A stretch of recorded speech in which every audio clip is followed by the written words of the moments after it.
Kinsey, I want you to tell me that story again about the dream that you had about Change for Change. Wait, what am I supposed to What say? happened in your dream that you had the other night?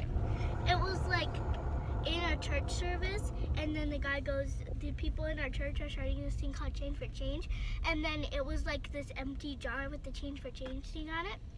And then it was like Miss Christie, and then she was like in Africa, and then there was this lady, and she was like a slave, and she was like crying, and she wasn't a Christian. And then like every time somebody put something in the jar, like all these people were putting stuff in, like their extra stuff in the jar, and then every time they put it in, she'd walk closer to her.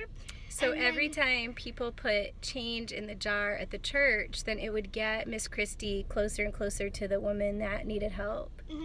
And then like this little girl put in a penny, and it was like all she had, and she was like really little, she was like 2, and then she put the penny in the jar, and then she tapped her shoulder. And then that's when Miss Christie could go to the woman? That's an amazing so it was like dream. that story in the Bible where Yeah. they gave their extras. And Yeah, that's crazy. That's awesome.